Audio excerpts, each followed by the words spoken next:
So, good afternoon, everyone. Today we have the pleasure to receive Dr. Francisco Javier as the speaker of our weekly webinar. Francisco Javier is a postdoc at the University of California in Irvine and is a member of the LSST Dark Energy Science Collaboration. Currently, he's also involved with the Data Challenge 2. That's an effort to generate simulated images to perform end-to-end analysis for LSST. And today, Javier is going to give us an introduction about the DESC Data Challenge 2. So Javier, thank you very much for accepting our invitation to participate. It's really a pleasure to receive you here. So please now feel free to start your presentation, okay? Thank you. Thank you for the introduction and thanks for the invitation. I'm really glad that I can speak to you guys about our work and about the DC2. So the outline of my presentation today is going to be motivate the data challenge to what it is, the different stages that it is going to have, the validation of this simulation and the goals, as well as the conclusions. But first of all, I was told that this was like kind of open and not everyone here is like an expert on LSST or knows what the LSST is. So LSST is basically a telescope that is being currently installed in Chile. Here you have a rendering of what it's going to look like after it's done. The main survey is going to last for 10 years. It's going to survey the sky in 6 different bands, photometric bands. And it's going to, the main area interesting for cosmology is going to have 18,000 square degrees.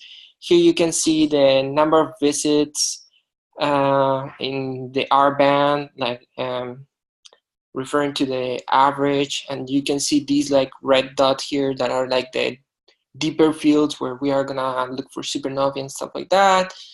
Here kind of it's the Milky Way plane. Here you can see the focal plane. Each one of these like 9x9 sensors is called a raft. So you have 21 rafts, sorry, and a 3.5 degree field of view, and then some wavefront sensors. These images, I took them from the Davis et al. Paper. It's linked there, and you can go and look for more details on the LSST survey. And I work on DESC, which is the Dark Energy Science Collaboration, which is the collaboration that is gonna perform the cosmological analysis with the LSST survey data. Here is a link to the website, and you can find out more about DESC in there. So I'm going to talk about the data challenges, in particular data challenge 2. The motivation for the data challenges is that LSST is going to be a very, very complex survey, and it's going to generate a very large amount of data, around 50 petabytes in a raw data only, which is like around 40 billion objects. By the way, if you have any questions, please interrupt me at any point. So as I was saying, this is a very large amount of data, and handling this data volume is very, very challenging and requires careful thought and training. We can test also with like this kind of data challenges, we can test different pipelines, and if they meet the requirements of science working groups. So DESC has different groups like large scale structure, supernovae, cluster lensing, etc. And each group has like different requirements about the science that they're gonna do. And simulated data can tell us how well or bad our pipelines are, and if they make like they fulfill the requirements that they put. And also having end-to-end simulations allows us to study like in very detail certain systematic effects and push the limits of our science. And also like having simulated data can allow you to just check systematic effects like in isolation of other things. So The data challenges, how many data challenges DESC are going to have? There are planned a total of 3. One of them is already done, the DC1. DC2, which is gonna be the main topic of this talk, is like currently going on, and DC3 is gonna be after we are done with DC2 around probably next year. The philosophy behind these data challenges is that the commissioning data is expected to be very large and complex, and by the time of DC3 we expect to have simulations that are large enough and complex to be well prepared for commissioning. And having an incremental approach in complexity makes it easier to check for new problems and also to debug things and stuff, as well as isolate certain effects. So who is participating right now in the production of data challenges? The data challenges are coordinated by DESC, Computer and Simulations Coordinator Katrin Heitman, and the simulation processing and is responsibility of the cosmological simulations and the super simulation working group. And we have assistance from the computing infrastructure working group. I'm going to talk a little bit about the precursor of DC2, which is DC1. So DC1 was a 43 square degree simulation based on input from Millennium. It had 2 different dithering strategies, one that has rotational and translational dithers. I'll show later a picture showing these dithers for DC2, but in any case, it's like you have 4 pointings in the undither strategy and going over and over again on the same position and rotation, and then you have many position and rotation in the dither strategy, let's say. It's only one band, R to full depth, so it's like 10-year like LST data. And here on the right you have a picture of the footprint. So here you have what the data looks like. On the left you have a 30-second exposure. The objects are marked in blue. This is like the object mask, where you know that the object has been detected. And on the right you have a coad, which is 180 exposures. And you can see the difference between one and the other is like huge. Like you have a much larger number of objects. We did some studies with DC1. In particular, we checked that the pipeline was performing correctly. We checked the photometry. So here on the left, you have the magnitude difference of objects detected in different exposures. And on the right, you have the comparison with the input catalog. And you see that the fainter you go, the more spread you have, as you expect. But it's like around 0, and it's the way it should be, so there are no biases and everything looks consistent. We also checked the astrometry, and on the left again you have the position difference between the different exposures, and we see that it's consistent with 0, the delta in RA and DEC. But however, in the case of comparison with the input catalog, we have a bias because the input catalog didn't include the proper motion, and the pipeline didn't correct for the proper motion yet. So you see that proper motion here on this 20 milliarc seconds over the course of 10 years. So this is expected, and everything looks good, and we know that we have to correct for proper motion, and it's still currently developed. More things, we checked for uniformity. So as I said, we have 2 different dithering strategies. One is the dither strategy, where you like kind of rotate and move the telescope to get good uniformity, and the other one is the undither strategy. And you can see on the left the dither strategy, it's actually doing a good job, and depth, the 5 sigma depth of the footprint is pretty uniform, whereas on the right you have the undither strategy, and we see that in the overlaps of the pointings we have a larger depth, and then we have kind of lower depth. So the uniformity it's lower in general, but it's still interesting to compare these two. So we also check for the completeness on the simulation. For example, This is checking on the left the input objects and output, so we can have something larger than one if it has been matched to an object that is brighter than it should be. So there are things that here that are like pretty faint but have been associated to a bright object, so that's why they go over one. So it's a problem of matching.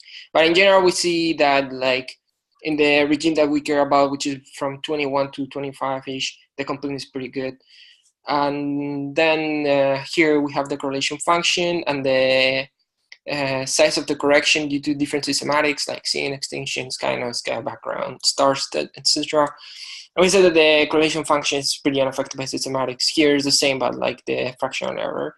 And we see that like there is some spike here. There's a correlated peak here because the correlation function kind of goes pretty low. Take into account that this is like the whole thing because we don't have photo C. It's only one band, so it's the power is pretty low, and you can expect these things. But in general, the systematics look under control, and it's pretty good. And then we compare the dither and undither strategy, and we see that with the dithers, like the impact of systematics is lower than with the undither, which is like kind of noisier, but it's still fine. And then we checked also like we compared the dither and dither correlation function. They look compatible more or less, and we checked with the truth with the same magnitude errors, and we also computed the power spectrum in a harmonic space and the theory, and it looks fine. There are still things that should be done better. For example, when you make cuts in the input catalog, you cannot reconstruct properly the distribution of magnitudes, and this is something like, so we need more information, and DC2 might like help us with that. So, and there are some systematics that are not included, like tree rings, firefighter, and like the sky background was uniform for exposures and all stuff. So this is where DC2 comes into play because we need like something more complex and more challenging. And what is DC2? So DC2 is the second data challenge, and who has access to it is the DESC collaborators in general. We are planning to make this public, hopefully, if everything goes fine, but it's still like being discussed. So what does DC2 exactly entail? So DC2 entails the production, validation, analysis of a 5,000 square degree mock catalog, which I'm going to refer to as the extragalactic catalog, and then 300 square degrees in an end-to-end simulation where we use part of this 5,000 square degree mock catalog, and we add image simulation on top and image processing, and it's going to cost around 100 million hours of CPU. So it's something pretty big. So right now, who's participating in DC2? All the site working groups have plans to analyze the DC2 data, and as I said, civil simulations, computer infrastructure, computer simulations, and cosmological simulations, have the responsibility of creating it. So pretty much all working groups in DESC are involved. And we hope to, as I said, we hope to make DC2 available to a larger community if everything goes fine. So here I have a picture by Katrin Heitman that like kind of shows where's the workflow diagram of generating the simulations. So we have these inputs here, which are the cosmological parameters, models for shapes, dust, etc., Milky Way, SCDs, and then like this OPSIM database is just a database that tells us the observing conditions, and then things about the camera and stuff. So basically, we first use some cosmological parameters. We use some embodied simulation. In this case, is one produced by Argon. I'll talk more about it later. And then we kind of create our mock catalog, and then we feed this into CatSim, which adds some properties about the SCDs and the Milky Way stars and stuff like that. And then we add information about the exposures, and we create what it's called the instance catalog. And then we pass this to our image simulator, and generate the image files, which are processed with the DM stack. And then they are ingested somehow with this butler or accuser, which is a database schema. And then we produce these like image files and the DM catalog, which are fed into the different working groups. And this is pretty much it. Any questions so far? Are you gonna, what is the depth? I mean, you're gonna talk about that? Yeah, so basically it's 10-year depth for the 300 square degrees. I'll talk more about it later. Okay, go ahead. Thank you. Hi, it's Julia. Yeah. Is it possible to have information about the SEDs used? Yes. So the SEDs are a collection that are in CATSIM, but I'm not sure 100% which kind of SEDs they are. I know the stars are Courage models, Bergeron, and I think that the galactic are from Rousseau and Charlotte models, but I'm not 100% sure. In any case, I can give you some reference if you want. Great, thanks. Yeah.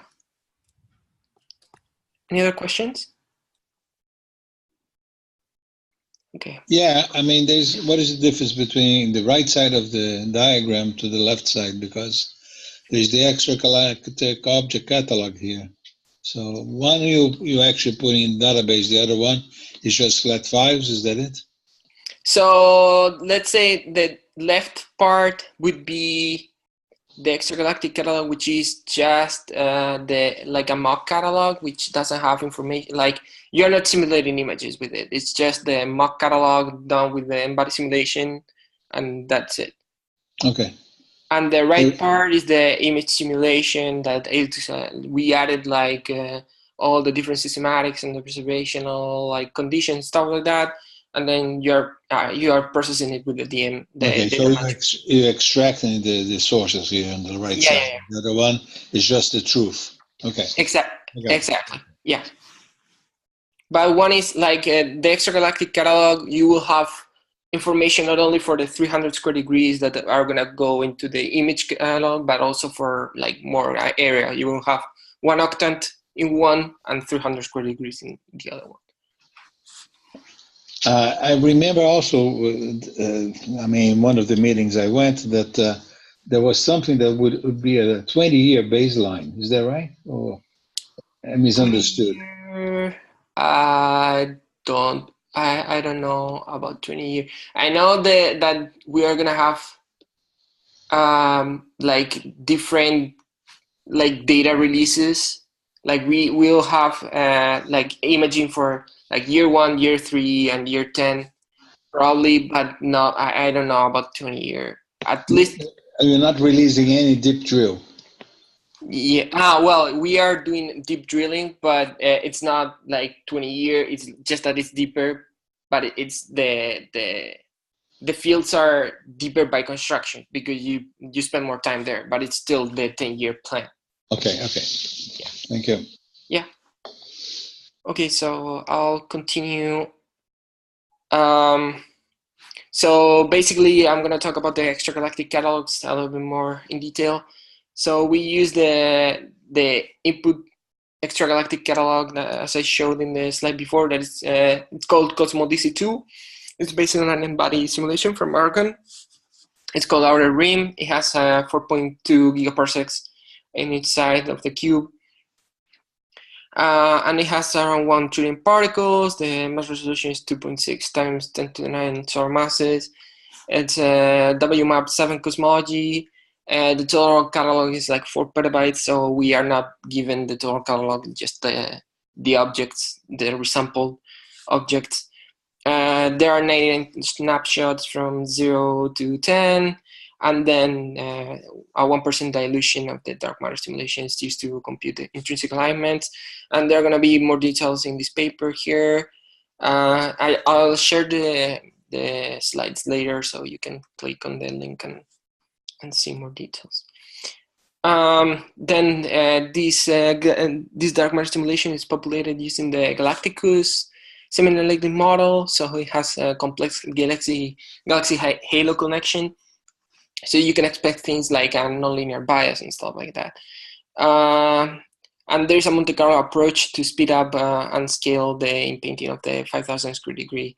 So like this galactic good model is pretty slow. So we are using some Monte Carlo sampling that it's being in preparation by Hearing it out.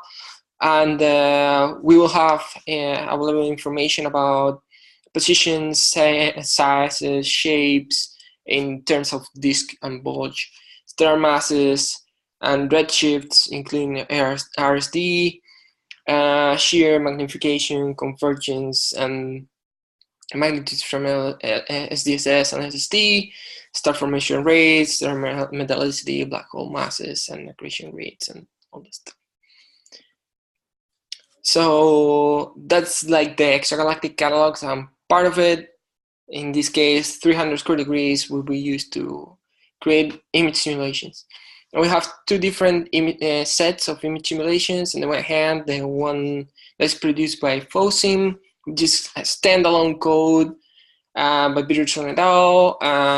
You can think of it kind of as a GN4. It's like Monte Carlo photon shooting through the atmosphere. It's kind of pretty expensive computational speaking, and it takes 3 to 10 hours to simulate each sensor visit. And then we have IMSIM, which basically uses Gaussian underneath, and we render the images passing specific information from LSD, like the size of the camera, the type of sensors, and connection to HubSIM, IMSIM, and CatSIM, stuff like that. And for us, it's a very nice tool to compare with FOSIM, and it gives us an alternative approach to tackle the problem too. So I'll talk here a little bit more about FOSIM. Basically, as I said, we do like ray tracing, so the atmosphere is ray traced and the optics are ray traced, so we have a realistic PSF. It can have weather and clouds activated. In our case, I think we are gonna deactivate them because we found that it's too slow, but it might be, it's still under discussion. The moonlight is included. It includes brighter fire effect, tree rings, cosmic rays, bleeding, crosstalk, and radar noise. The differential chromatic refraction effect is also included. And it's a standalone package, and it has self-consistent physics. And here you can see an image from the focal plane, and here like a small subset. And this is from the paper Peterson et al., so you can check it out. And then we have the alternative that is being developed by part of DESC people, and it's IMSIM. It basically uses Gaussian to generate the images, but we communicated with project tools and add different effects. So we use the ESO Sky model by the LSST project. We use an aberrated phase screen optical model and ray traced atmosphere. So we have kind of a realistic PSF too. We also include moonlight. We include also brighter fire, tree rings, cosmic rays, bleeding, crosstalk, and radar noise. But it's kind of a different approach. So this relies on models, whereas the other one is doing the whole like ray tracing. And differential chromatic refraction is included too. So basically, as I said, we have two different sets of simulated images for 300 square degrees. We have all the 6 bands and up to 10-year depth with the baseline cadence, which is around 27,000 visits. And we will also have a deeper field with transient of 1.25 square degrees. And this is the ultra deep drilling field. So this is the deeper field where like people interested in transient and time domain science are gonna perform their science, and also it's gonna help us to like also take a look to what deeper images in LSST are gonna look like. And just to make to have an idea of how complex this part is, 1 square degree roughly has almost the same number of visits as the 10-year 300 square degree area. So it's very oversampled. So in this field, in the ultra deep drilling field, in the UDDF, we have overabundance of AGNs, core collapse, and supernova type 1A, and realistic dithers are included in there, not only rotational translation of the field view. And all these images are simulated in parallel, so we have one job per sensor and visit. So it's fully parallel as much as you can do with this. So here I have a movie showing the dithering strategy. This is by Hamna one.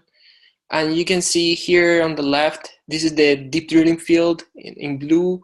And you can see that the two different strategies and dither are going like pointing and moving very, very small rotations and translations to map this field.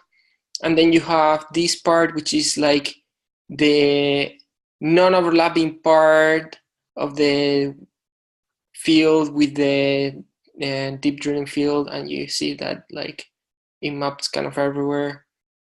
And here you see the part that is overlapping, and it can and we go kind of carefully around.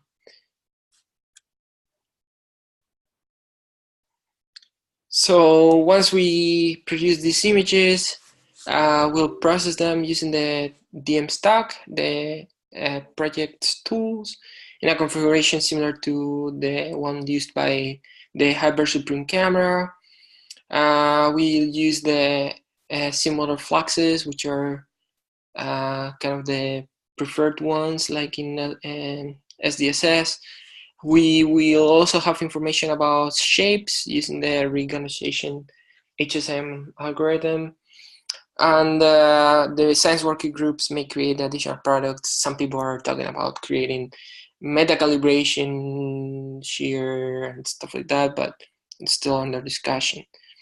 The transient pipeline will be also run, so you have information about transient, and you will also have access to not only the final catalogs, but also the calibrated exposure, so the individual visits and the codes if you need it for your science. And basically, if you want to check who is like planning the configuration and execution of the pipeline, is the DC2 DM task force. They have a channel on Slack. Then the planned catalog distribution is that once we are done with the processing, we will create a database and pandas data frames, and the original FITS files will be there available for anyone that wants to use them. And then the working groups will apply their analysis to whatever their format catalog and their favorite format is. We are planning to have a year one like depth release, then a year three like depth release, and then the final year 10 depth release. So having these different data releases can help us to check like different effects and check the data complexity and the statistical power in different stages of the experiment. And we can also, having these kind of data releases, we can learn and improve the observation strategy as well. So, any questions?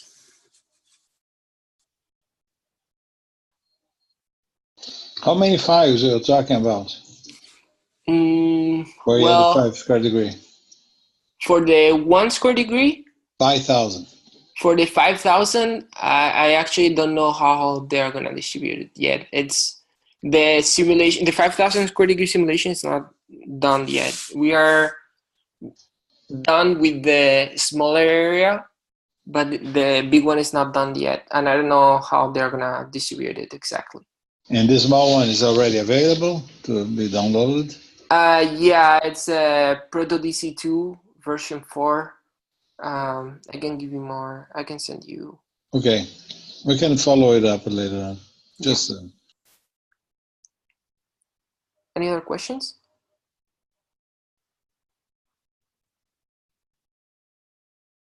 Okay, so I'll continue. So basically, we're the different stages of the simulation. The first one is the catalog production. So Proto DC2, as I said, is finished. Proto DC2 is the smaller version of the Cosmo DC2, which is the 5,000 square degree. Cosmo DC2 is on the way, on its way. There is extensive effort in validating the cosmological simulations, and it's done in this DESC QA framework, which I'm going to talk about a little bit more later. Then we have the what we call the round 1.1, which is basically a smaller version of the final DC2. We are testing like around 40 square degree area with 6 bands to full depth, and we have a small deeper field too. And then we found some small problems on 1.1, so we decided to repeat and make sure that everything is fine. So we are doing now the round 1.2 with the same characteristics as 1.1, but we changed a little bit the background. And the validation of these 1.1 and 1.2 P, which are the FOSIM RAMs, are happening right now. Then the IMSIM simulation is on its way. It will have the same configuration as the 1.1 with FOSIM, but done with IMSIM. It's planned to be started by the end of this month, but things are getting kind of delayed, so I don't have like actual dates. And then the run 2.0 is the final run, that like 300 square degree, and this will be the actual DC2 data, and we expect this to be done by the next collaboration meeting. So for July in Carnegie Mellon, we expect to have the DC2 simulation available for the collaboration. Both the 5,000 square degree embody mock and the 300 square degree images. And the publications about the simulation generation process are meant to be ready by the end of this year. So I talked that we are currently in a validation effort of the round 1.1 and 1.2. And here you can see a preliminary exposure checker that is done with by Alex, Drika Wagner, Simon Krugoff, and other people in the DC2 team. And you can see here like a nice image with some tree rings effect here, like some bleeding here, for example, and it's looking nice. So everything looks fine. And then we have also the catalog validation that is being done with DESC QA, which is a framework that is kind of agnostic of the kind of simulation that you use, and like it has implemented a bunch of different tests, like what is the correlation function compared to one by the paper in Wang et al. Or something like that, or what are the shapes, what are the distributions, etc. If you want to see more, you can check this DESC seminar by Yao. And we are using this framework not only to test the catalog, the input catalog, the extragalactic catalog, but also the inputs to the FOSIM and IMSIM images, which are kind of translated, and then also the images. And for the image validation, we have the exposure checker that I showed. We also have quick checks like compute the background, mean, the median, and the power spectrum of the background. And we are looking for help with this, like if you have any ideas of what can we do with the raw images before they are processed, and it's something quick, we are interested in hearing from you. And then also part of the image validation is running it through the data management software. And then for like we have final catalog validation, which is using the quality assessment tools by the data management, and that checks astrometry, photometry, and PSF and stuff like that. We want also to use the SQA, and of course the analysis by the different working groups are the ultimate validation, of course. And in this part, we also need some help, like validating these catalogs. Once they are available, we need all people, all eyes available to check them and to use this data. So how will the working groups be using DC2? So there are a bunch of different studies that are planned to be performed with these simulations. In particular, I am listing here some. For example, Galaxy Cluster said that they wanted to study the impact of observational systematics in classifying their algorithms, the impact of blending in shear biases in mass reconstruction, and understand systematics impact on the cluster lensing profiles. For example, large scale structure, we wanted to investigate the galaxy selection, test the analysis pipeline and the systematics and two-point statistics, and measure the magnification bias, although I'm not sure 100% if we are gonna actually do this last project. And there are a bunch of more projects following the link there. So where can people contribute? As I said, we need people like checking these catalogs and images when they are available. And there are some images going around in Slack for the LSD DESC members. And we want people to give us feedback and tell us if it meets the requirements or not, and if they can perform their science, and if you guys have any like tools or resources that are interested in or developing for like testing and checking these catalogs, we want to hear from you and get feedback. So the conclusions to end this presentation. So as I said, DC2 is underway. We want to produce, validate, and analyze 10-year like SSD data. We'll have a 300 square degree imaging simulation with 6 bands, and the 1.25 square degree with like very high depth and different time domain objects. We'll have 2 different and independent simulations, IMSIM and FOSIMs, and you can compare them. We'll have releases for year 1, year 3, and year 10 depth. Probably, it's still not 100% sure, but it's most likely. We will have a new cosmological simulation of 5,000 square degrees. Small subset is being produced, and we want to like perform very interesting analysis in the simulations, and everyone is encouraged to contribute and check it. And we hope for this data to be available for our wider community, so not only DESC people will benefit of it. And that's all I wanted to say. Thank you. Okay, Javier, thank you for a great presentation. So now we have time for questions. So do we have questions from the audience? Yeah, I wonder how the simulations are being fed with stars, and both in the 300 square degree field, as well as perhaps on a larger solid angle as already is being done for the galaxies. So this is the first question. The second would be, you mentioned that this ultra deep field of 1.25 square degree would be represented by AGNs and supernova simulations. I mean, I understand that statement as being real for the data, but do the simulations actually of this field actually include AGN phenomena and supernova explosions? So for the first question, the stellar model that is used is the Galfast software by Jurich et al. So it's basically an extension from SDSS.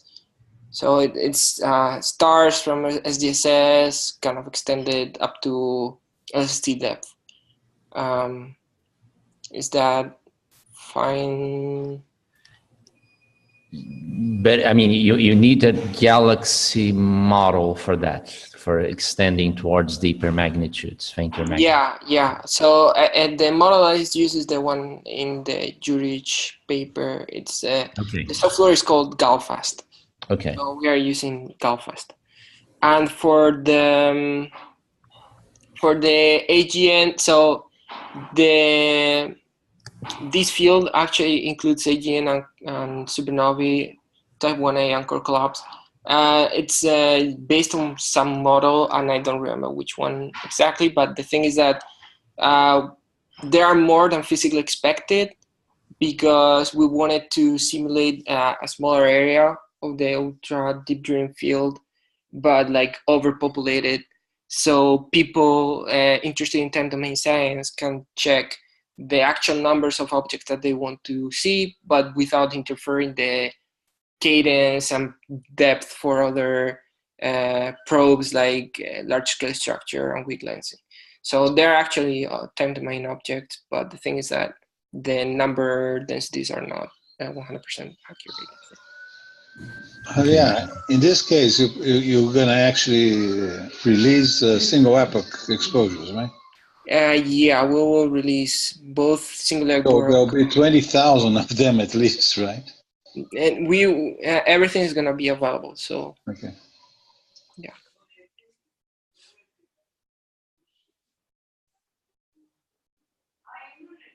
Do we have other questions?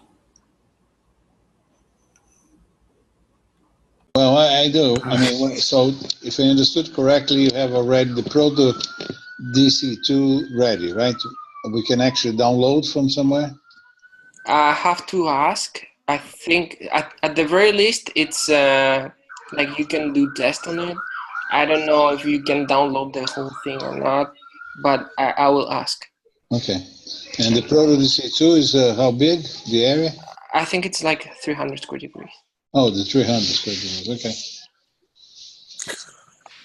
I have a question as well. So, do you have? Is there a page with a number of tasks or projects that people are doing with DC2, where members of Brazilian participation group can try and look and how can they help? Yeah. So there is a project so basically in the Confluence area of LSST DESC, we have a DC2 main page, and there's a projects page for different analysis. And if you want to contribute on the other more infrastructure stuff, you can either go to the DESC DC2 channel on Slack, or ping me or Chris Walter. But in principle, there's a page. I can try to find it. Rachel is in charge of that, right? Well, the DC2 stuff, it's Catherine mostly. But if you contact Rachel, she will also know where to point you. So. But this project page is who is in charge of it? Catherine. Oh, okay. That's what I want to know. But here, if you put LSD desk and /DC2, have here like the list of projects, the different projects that are being listed, and the 3 times 2 point analysis, cluster calibration, intrinsic alignment, etc. And you can sign up there, put your own projects, and they'll be evaluated, and then after, like, I think Catherine, Phil, and Rachel kind of evaluate them, and they approve them here. But yeah, so there's a place where you can actually follow all this. Okay, thanks, Javier. Yeah.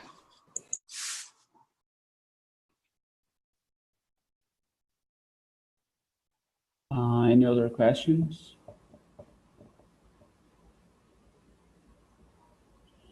So if we don't have any other questions, I would like to say thank you, Javier, for participating. Thank you for your presentation. Okay. Thanks for the invitation, and any questions that you might have, please send me an email or ping me on Slack. I'm glad to. Okay, if you have questions, we will write you emails, okay? So Okay. everybody, let's thank Javier for his presentation. So thank you. Thanks. Thank you, Javier. Thank you, everybody, for attending. So bye-bye. Bye.